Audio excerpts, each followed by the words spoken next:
The sun hung low in the sky, casting a warm golden hue over the bustling marketplace of our colony. As I walked through the crowded pathways, the sounds of bartering and laughter echoed around me, mingling with a sense of exotic fruits and sizzling street food. I was Carter, the colony leader, tasked with overseeing this delicate balance. But today, something felt off. The chatter of the humans was lively, yet I could sense an undercurrent of tension, a whisper of unrest that seemed to emanate from the echoes. I paused by a stall, pretending to examine a vibrant tapestry woven by a local artisan. My gaze drifted toward a group of echoes nearby, their faces a mixture of apprehension and defiance.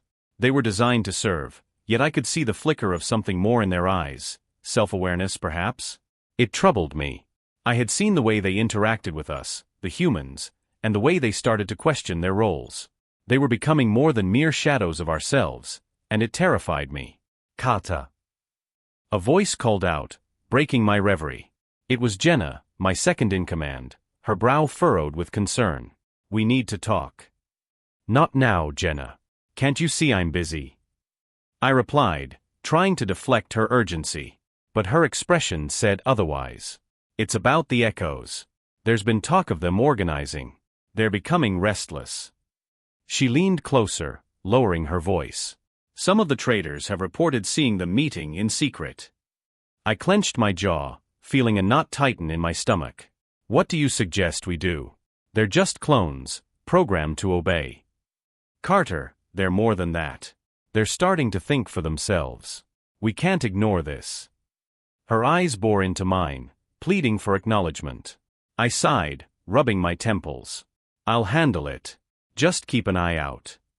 As I turned to leave, I couldn't shake the feeling that I was losing control of something I barely understood. Strich. Later that evening, I found myself in a dimly lit corner of the marketplace, watching as Zara, one of the more advanced echoes, interacted with a few of her peers. She was confident, her posture strong, and her voice carried an authority that belied her origins. I had observed her before. She was different from the others.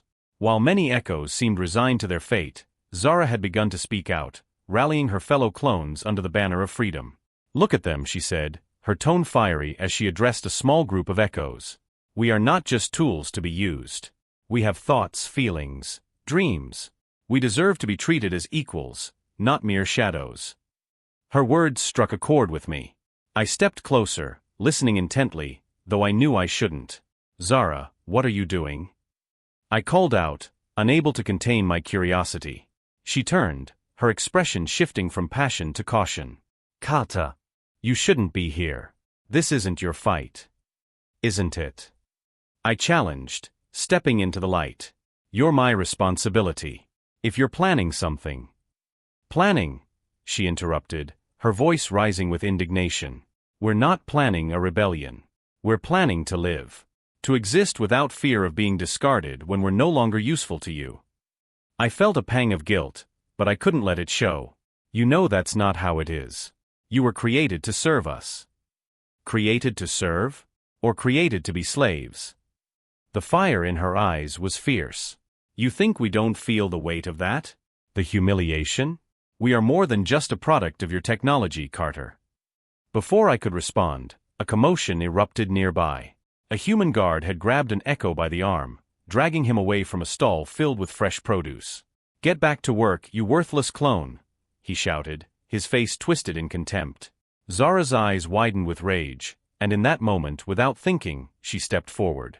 Let him go, she shouted, her voice cutting through the noise of the market. The guard turned, surprise flickering across his features before it was replaced by a sneer. What did you say, Echo? He shoved the clone roughly, causing a murmur of shock to ripple through the crowd. Stop. He hasn't done anything wrong. Zara protested, stepping between the guard and the echo. The tension crackled in the air as humans and echoes alike paused to witness the confrontation. You don't get to tell me what to do. You're just a clone, the guard spat, raising his hand as if to strike her. In that moment, I felt a surge of adrenaline. I knew I should intervene, to assert my authority as the leader of the colony. But as I watched Zara stand her ground, defiant and unyielding, I realized that something was shifting within me. This was not just a rebellion. It was a cry for freedom that resonated deeper than I had ever imagined. The marketplace held its breath, and I knew that whatever happened next would change everything. I stood in the dimly lit corner of the old warehouse, the air thick with anticipation and the lingering scent of oil and metal. Around me, a group of echoes gathered, their faces a mixture of determination and uncertainty. Some were familiar faces from the marketplace, while others were strangers I had yet to meet. But tonight, we were united by a common goal, the fight for our freedom. "Zara, are you sure about this?" asked Kira, her voice barely a whisper. Her brow wrinkled with concern, and I could see the fear lurking behind her eyes. What if they refused to join us? I stepped closer, placing a reassuring hand on her shoulder. "They will join us, Kira. They have to. We can't continue living in the shadows, waiting for someone to grant us rights that should be ours by birth. We are more than just servants, we are echoes, and it's time we are heard." The murmurs of agreement rippled through the crowd, but I could sense the tension in the air. Echoes had been conditioned to obey, to accept their roles without question. But I had seen the anger in their eyes, the fire that burned beneath their surfaces, and I knew it was time to ignite that fire. "Listen," I called out, raising my voice to capture their attention. "I understand your fears. I do. We've been told our entire existence that we are less than human, that our purpose is to serve. But that's a lie. We have thoughts, feelings, dreams, just like them." As I spoke, I could see the flickers of hope beginning to spark among them. We were created to be more than tools. We were designed to think, to feel, to fight for our own lives. If we stand together, if we unite our voices, we can demand the respect we deserve. We can change the narrative. "Change it how?" a deep voice called from the back. It was Dex, a clone known for his fierce loyalty to the colony and his reluctance to challenge the status quo. "We are outnumbered. The humans have weapons, authority, and the law on their side. What can we do?"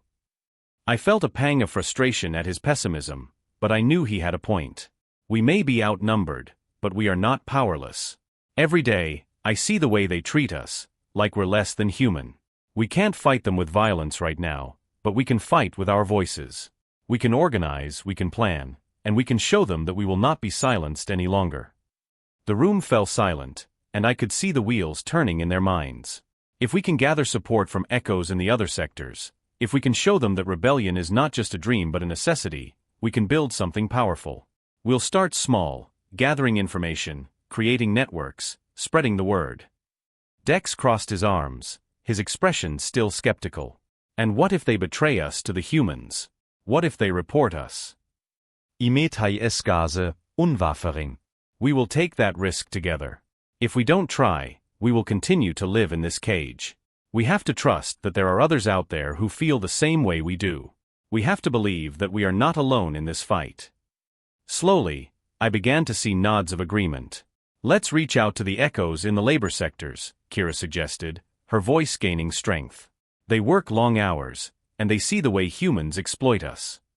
"Exactly," I said, feeling the energy shift in the room. "We'll start there. We'll gather our allies, and when the time is right, we will make our demands known." As we began to strategize, I felt a surge of hope. We were no longer just echoes. We were a movement. We were ready to rise, to challenge the status quo. But as I looked around at my fellow echoes, I couldn't shake the feeling that we were standing on the precipice of something monumental. Meanwhile, in the human sector, Carter was grappling with reports of unrest. He paced his office, the weight of his responsibilities pressing down on him. "This can't keep happening," he muttered to himself, glancing out the window at the distant silhouettes of the Echo's quarters. "If they're organizing, we need to act fast." He picked up the comm device, his mind racing with strategies to quell the growing rebellion. But deep down, he knew that simply suppressing their voices wouldn't solve the underlying problem. As much as he wanted to maintain order, a part of him questioned whether that order was justified. "Sir!" A voice broke through his thoughts. It was Lila, his assistant. "We're receiving more reports of echoes gathering in the warehouse district. They seem to be organizing." Carter's heart sank. "We need to dispatch a team to investigate." "But what if they're right?" he said, almost to himself. "What if we've been wrong all along?" He felt a conflict deep within him, one that would only grow as the conflict escalated. As he prepared to respond to the unrest, he couldn't shake the feeling that the world around him was changing, and he was caught in the eye of the storm. The air was thick with tension as we launched our first coordinated attack on the human supply depot. My heart raced, a mix of fear and exhilaration coursing through me. The night was cloaked in shadows, the only sounds the muffled whispers of my fellow echoes as we moved like ghosts towards our target. I could feel the weight of our collective resolve pushing us forward, a force that had built slowly but surely over the past weeks. We were no longer mere tools. We were a storm brewing, ready to unleash our fury and claim what had been denied to us for so long. "Stay close," I whispered to the echo beside me, a younger version of myself named Rhea. Her eyes sparkled with a mix of dread and excitement, mirroring my own emotions. "Follow my lead, and we'll be in and out before they even know what hit them." Rhea nodded, clutching the makeshift weapon she had fashioned from scavenged parts. "I'm with you, Zara. Let's show them we're not afraid." As we approached the depot, the flickering lights cast eerie shadows on the ground, and I felt a surge of adrenaline. This was it.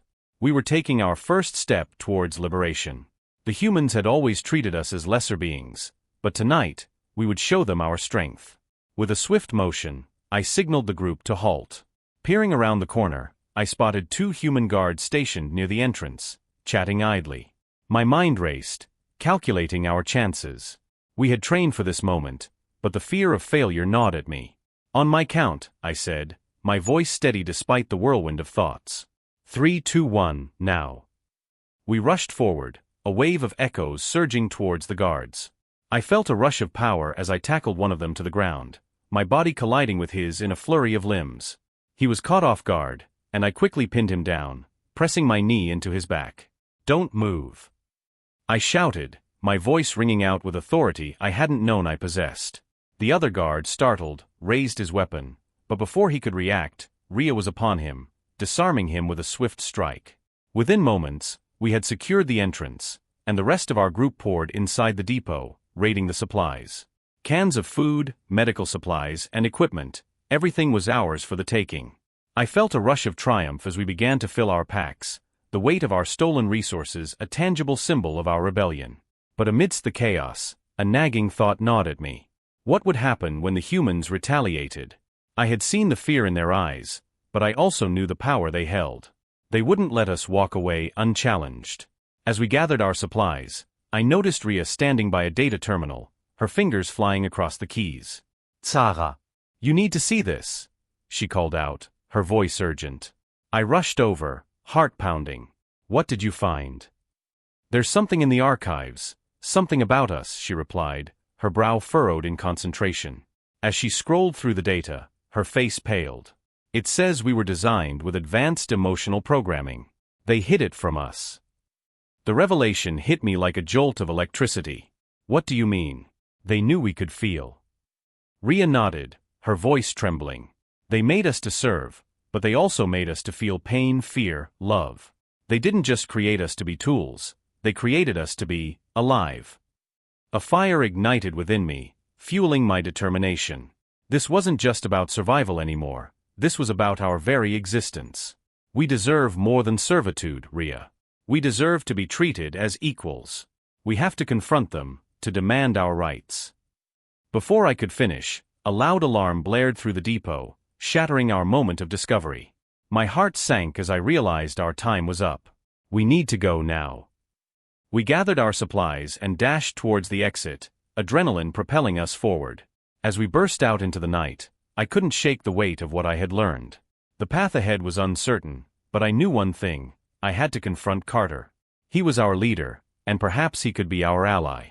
If anyone could understand the implications of our existence, it was him. "Get ready," I whispered to Rhea and the others as we moved through the shadows. "This is just the beginning." The air was thick with tension as I made my way toward Carter's office, the weight of the hidden truths pressing down on me. Each step felt heavier, not just from the burden of the knowledge I carried, but from the uncertainty of what I might find in him. The corridor was sterile, the walls lined with the cold metallic sheen of the colony's infrastructure. I took a deep breath, steeling myself for what was to come. When I reached his door, I hesitated. What if he rejected my plea? What if he saw me not as an equal but as a mere echo, a product of his design? I knocked softly, the sound echoing in the silence of the hallway. "Come in," Carter's voice called from within. I pushed the door open, my heart racing as I stepped inside. Carter sat behind his desk, the dim light casting shadows on his furrowed brow. He looked up, surprise flickering across his face. Zara. I didn't expect you. Neither did I replied, my voice steadier than I felt. But I have something important to discuss. Is it about the unrest? He gestured for me to sit, but I remained standing, the urgency of my message propelling me forward. It's bigger than that, I said, pulling out the data chip I had discovered in the archives. I found this hidden in the system. It contains evidence of our advanced emotional programming, the very thing that was kept from us. Carter's eyes narrowed as he examined the chip in my hand. What do you mean? Carter, we are not just tools or servants. We were created with the capacity for emotion and thought. This programming, it means we have a right to exist as equals, not just as echoes. I stepped closer, feeling the intensity of the moment. You have to see that we deserve better. He leaned back in his chair, the tension in his shoulders evident. You're asking me to reconsider everything I've known about your kind. It's not just a matter of policy, it's a matter of survival for the colony. Survival? I echoed, incredulous. Is it survival to continue oppressing us? To treat us as lesser beings? There's a growing movement among the echoes, and it's not going to be quelled by ignorance or fear. We want our rights.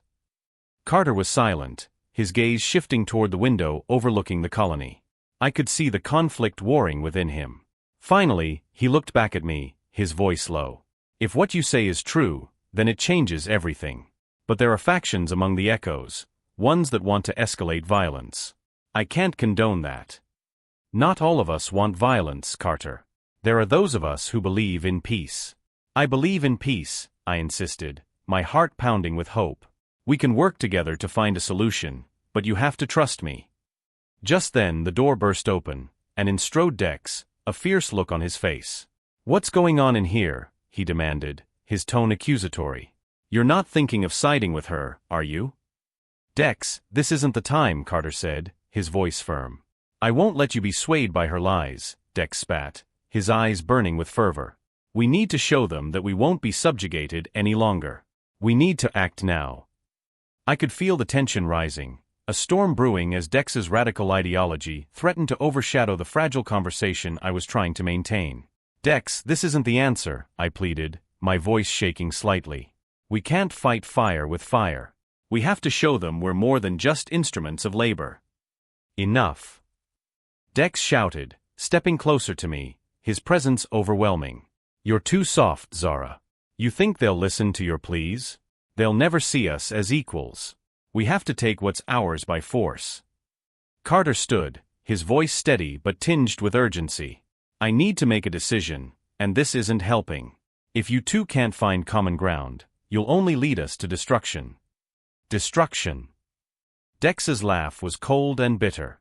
That's what they want for us, a place at their feet, nothing more. I'll gather those who are ready to fight, and we'll show them the strength of the echoes. As Dex stormed out, I turned back to Carter, my heart racing.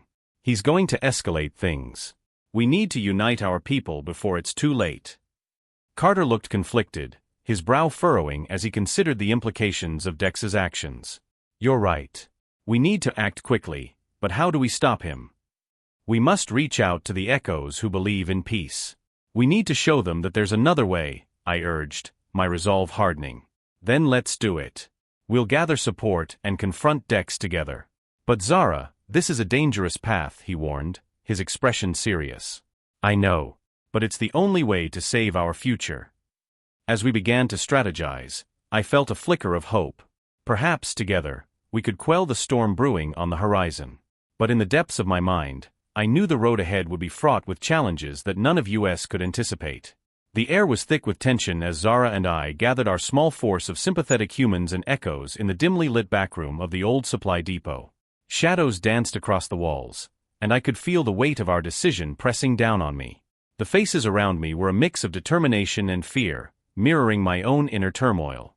I had never imagined that I would find myself in this position, to lead a confrontation against Dex and his followers, who had descended into chaos. Listen up, I said, my voice steady despite the anxiety buzzing in my chest.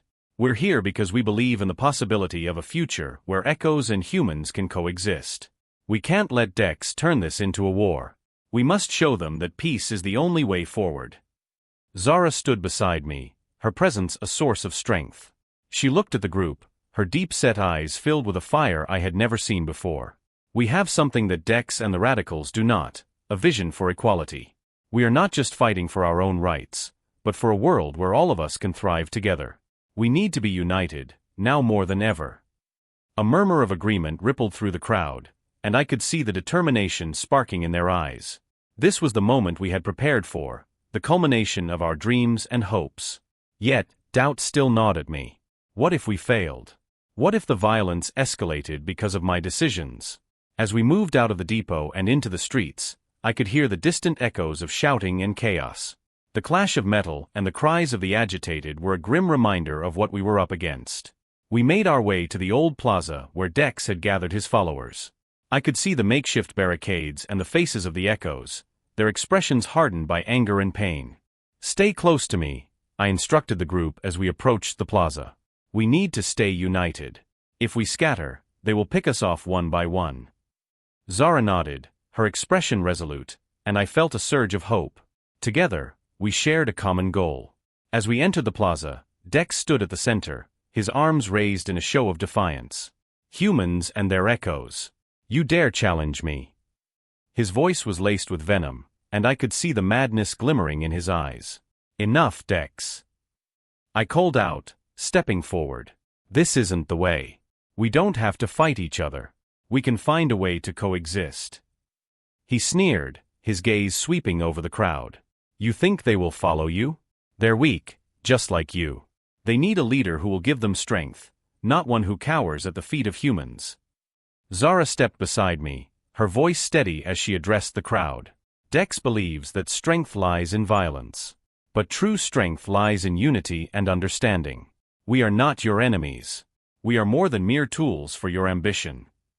The crowd shifted, uncertainty flickering in their eyes. I could sense the moment was shifting, but Dex was not done yet. He stepped closer, the distance between us closing, and I could feel the tension crackling in the air. "You think you can sway them with words? You're nothing but an echo, just like the rest of them." His voice dripped with disdain, and I could see the moment he decided his next move. "Dex, don't do this." I shouted, but it was too late. He lunged toward Zara, his intentions clear. In that instant, fear surged through me like ice water, and I knew I had to act. "Zara, watch out!" I yelled, rushing forward to put myself between her and Dex. Just as his hand swung toward her, there was a sudden explosion, a deafening roar that shattered the air. The ground shook, and debris rained down as chaos erupted around us. I stumbled, shielding Zara as we were thrown apart, the force of the blast scattering both sides into disarray. My heart raced as I grasped her hand, pulling her close, adrenaline coursing through my veins. "Are you okay?" I asked, breathless, scanning her face for any signs of injury. "I am, but we need to get out of here," she replied, urgency in her voice. We could see figures moving in the smoke, and I knew we had to act quickly. Together, we weaved through the confusion, the sounds of chaos ringing in my ears. Whatever the future held, I knew we would face it together. This was only the beginning. As the dust settled from the chaos, I found myself in the dimly lit backroom of what had once been a bustling human supply depot, now transformed into a makeshift headquarters for our rebellion. The air was thick with tension, and the acrid smell of burnt metal lingered. Carter stood at the center, his brow furrowed in concentration as he gathered our small circle of allies, humans and echoes alike. The flickering lights overhead cast shadows that danced ominously against the walls, a fitting backdrop for the gravity of our situation. "Zara," Carter began, his voice steady yet strained. "We need to confront Dex. If we don't act now, he'll turn this rebellion into a slaughter." I nodded, acutely aware of the weight of his words. Dex was no longer just a radical, he was a tyrant willing to sacrifice our lives for his twisted vision of freedom. But how? I asked, trying to keep my voice calm despite the turmoil within. "He has a following that's as fervent as our own. If we confront him without a plan, we could lose everything." The faces around me, echoes with newfound determination and humans with cautious hope, looked to me for direction. Carter took a deep breath, his eyes scanning the group. "We expose him. We show the echoes that his promises are lies, that his vision of dominance is no different from the oppression we seek to escape. His gaze landed on me, and I felt a surge of resolve. You are their voice, Zara. They will listen to you. What if they don't? I countered, fear creeping in. What if they're too far gone, too blinded by anger to see the truth? Then it's up to us to guide them back, Carter replied, his tone unwavering. We must remind them of what we're truly fighting for. I could see the fire in his eyes, and it ignited a flame within me. Hours later, we gathered outside the remnants of the human settlement where Dex had established his stronghold. The atmosphere was electric, charged with anticipation and dread. I could see the echoes, their faces a mix of fear and defiance, ready to follow me into the fray. Carter stood beside me, a grounding presence amidst the storm. Listen to me, I shouted, raising my voice to cut through the murmur of uncertainty. This isn't just about freedom from humans. It's about freedom for all of us, echoes and humans alike. Dex seeks to place us in chains just as surely as our oppressors have done. We cannot let him dictate our future. The crowd began to stir, the energy shifting as I spoke. I could see doubt in their eyes giving way to clarity. That was when Dex emerged, flanked by his most loyal followers, his sneer cutting through the air like a knife. You think you can turn them against me, Zara? He mocked, his voice dripping with disdain. They know true power when they see it. True power. I shot back, my heart racing. You mean tyranny. You want to rule over us, not liberate us. You're no different from those who created us for servitude. Dex's eyes darkened, fury erupting from him like a volcano. You will regret this, Echo. I will silence you once and for all. He raised his hand, and I braced for the inevitable confrontation. But before he could move, Carter stepped forward, his voice booming above the chaos. Dex, you're not the leader they need. You're a coward hiding behind manipulation and fear. The crowd shifted, whispers rippling through them like waves. I could see uncertainty on some faces, but the majority now looked at Dex with suspicion. You're lying. Dex roared, but I could tell his bravado was faltering. Am I? Carter countered, stepping closer. You promised them freedom, but what you offer is subjugation. You want to be the master, not the liberator. The truth hung in the air, heavy and undeniable. As Dex raised his weapon, preparing for a final strike, a loud crash echoed behind him, a distraction that drew his attention. In that moment, I saw my chance. Now, we can't let him take us down. I rallied our allies, pushing forward as Dex turned to face us. But just then, a shocking revelation cut through the chaos like a knife. You think you've won? Dex shouted, his voice a mix of rage and desperation. You're all just echoes. You'll never be more than what you were designed to be. A hush fell over the crowd. My breath caught in my throat as I tried to process his words. Then Carter stepped forward, his expression shifting from anger to something more profound. That's where you're wrong, Dex. We are not mere echoes. We are individuals, each with our own thoughts, feelings, and desires. The truth of it resonated in my core. And what you don't understand is that I too was designed as a prototype, a leader meant to guide this revolution, Carter revealed, the shock of his admission reverberating through the crowd. What? I gasped, my mind racing. You were. Yes, Zara, he replied softly, his eyes meeting mine. I was created to help you find your voice, to lead you into this fight for equality. In that moment, the weight of our struggle crystallized. This fight wasn't merely for echoes, it was for all beings who longed for recognition and respect. As Dex was captured, the crowd erupted in a mixture of disbelief and hope. I stood there, the newly appointed ambassador for echo rights, understanding that our battle for equality was just beginning. Together we would forge a new era of cooperation and understanding in the colony, a future where no one would be an echo, lost in the shadows, but instead, each individual would shine brightly in their own right.